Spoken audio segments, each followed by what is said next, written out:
L'alchimie, elle est suggérée en maçonnerie dès le cabinet de réflexion. Mais comment le tarot intervient-il dans la démarche maçonnique? Le tarot, c'est un moyen qui peut permettre de chercher, de réfléchir, ça peut être un support de réflexion. Moi, je le prends comme cela, n'est-ce pas? Ce qui m'intéresse dans le tarot, c'est avant tout sa structure et le côté image. Le but, pour moi, n'étant pas de prédire l'avenir ou autre, mais, attendu que l'image a un contenu symbolique,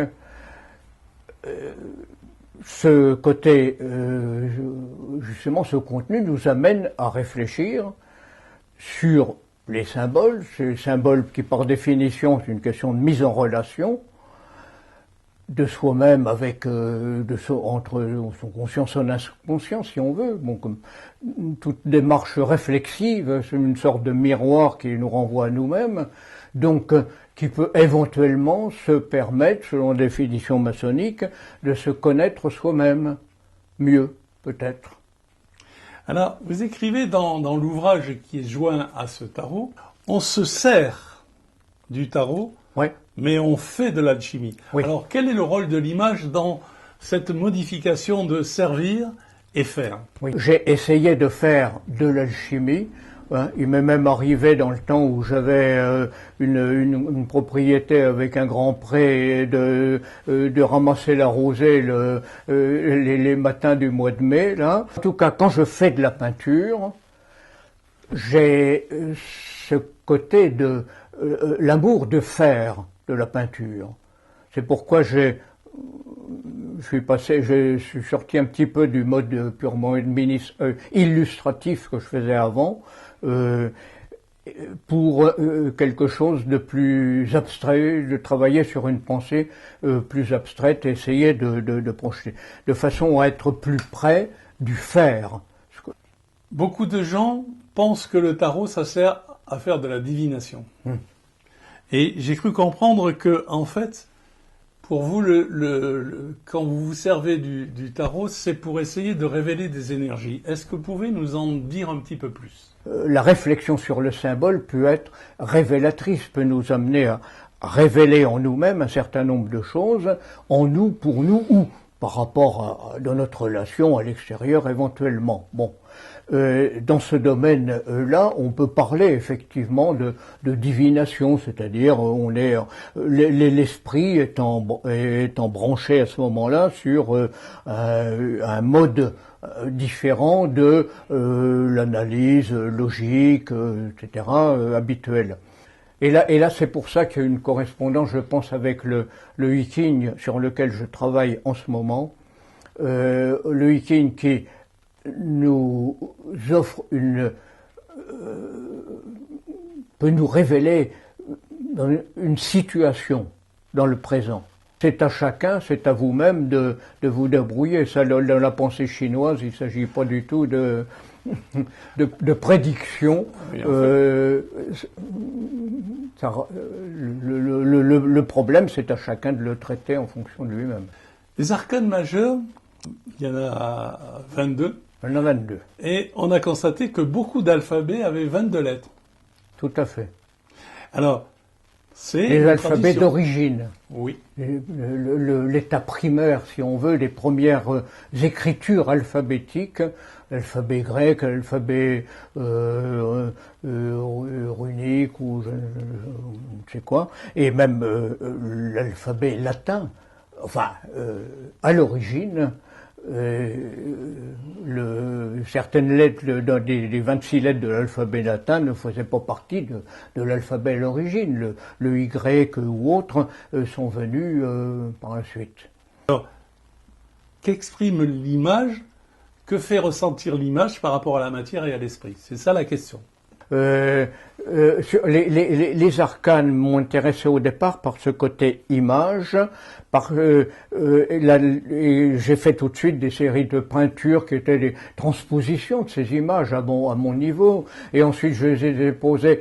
Tout d'abord, France Carte m'avait demandé de faire un tarot maçonnique. J'ai fait un tarot maçonnique. J'en ai un exemplaire. Il a été édité par France Carte pendant plusieurs dizaines d'années, plus de 40 000 exemplaires. Bon. Et puis ensuite, m'intéressant à l'alchimie, j'ai fait ce travail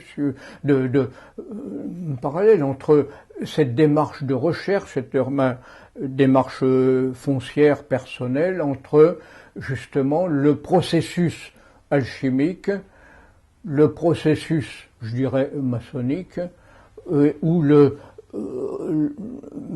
que je mettais ça en forme en me servant de la structure du tarot. Vous savez qu'il y en a 21 de ces arcanes qui sont numérotés, il y en a un qui ne l'est pas. Hein, un qui ne l'est pas, c'est l'innommable, que l'on dit la mort, etc. Bon, c'est un autre, justement, la pénétration dans un autre monde. Hein. Peut-être que ça me concerne un petit peu, je viens de rentrer dans ma 90e année, et ce que je fais maintenant, je travaille un petit peu picturalement dans l'abstrait, contrairement à la figuration que j'utilisais avant, parce que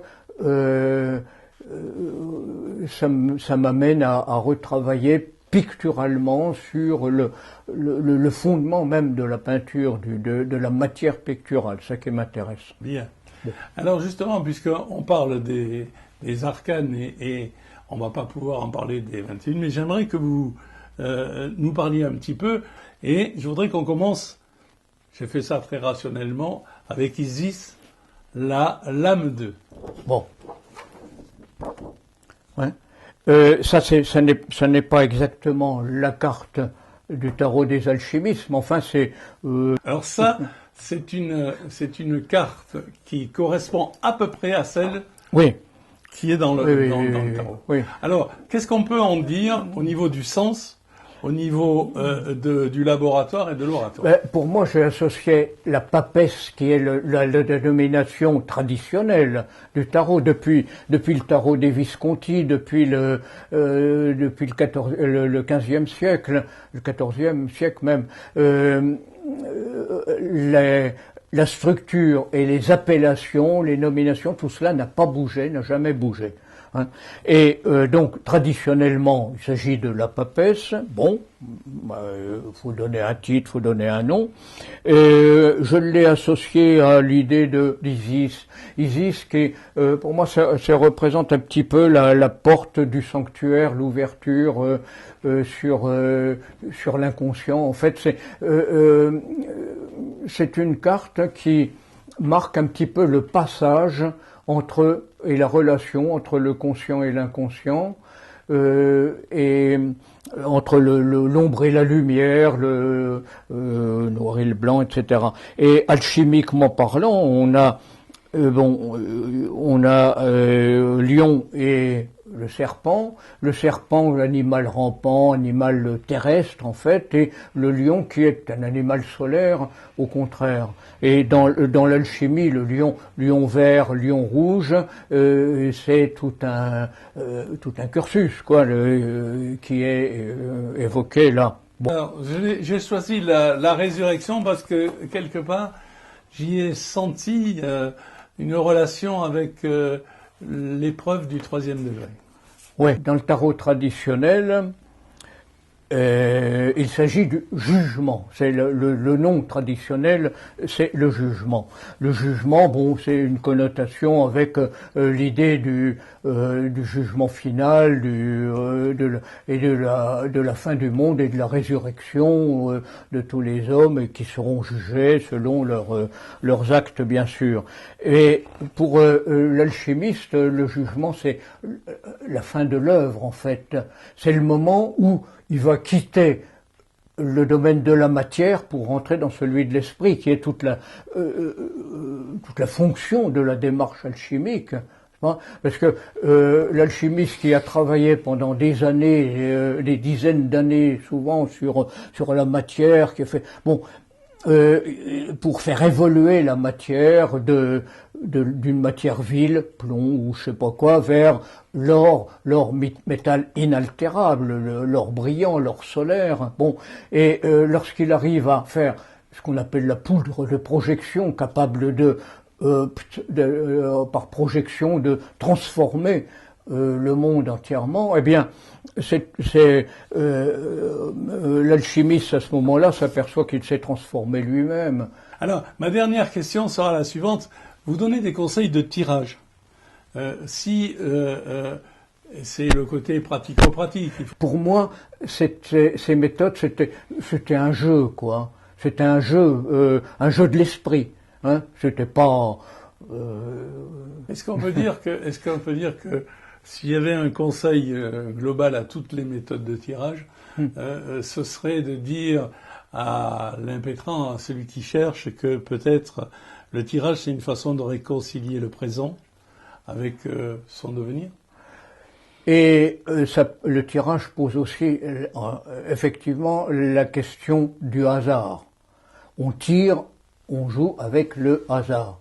Mais avec le Iking aussi, qu'on se serve des baguettes d'Aquilée ou de pièces de monnaie pour faire le tirage en fait d'un hexagramme, on construit un hexagramme en faisant une série de 6 tirages. Bon, eh bien, qu'est-ce que le hasard? Alors là, on ne va pas rentrer dans ces notions philosophiques, ça nous entraîne très loin. Mais juste pour conclure, oui. Jean Bochart, est-ce qu'on pourrait conclure sur une définition en une phrase du hasard pour vous? C'est quelque chose d'indéfinissable, cette notion de hasard. Mais bon, on peut toujours dire qu'on porte en soi quelque chose qui fait que le hasard n'existe pas et que une relation s'établit entre l'être profond que l'on est et l'acte que l'on est en train de faire. Bon, mais c'est un petit peu toute la notion du rituel maçonnique qui nous présente des choses. La première phrase que dit le vénérable lors de la réception, je vais révéler là un secret maçonnique fondamental. Et le vénérable vous dit, monsieur, parce qu'on n'est pas encore initié, monsieur, on est là pour maîtriser nos passions, etc., un petit discours, afin, dit-il, mot pour mot, afin de donner à notre âme ce juste équilibre que l'on nomme sagesse et qui est l'art de la vie. Eh bien, Jean Bochart, sur ce secret maçonnique que vous nous avez révélé, je vous remercie et ça va donner envie à tous nos lecteurs de se ruer sur votre coffret, Le Tarot des alchimistes, par Jean Bochart, chez Dervy. Merci. Édition Dervy. Merci.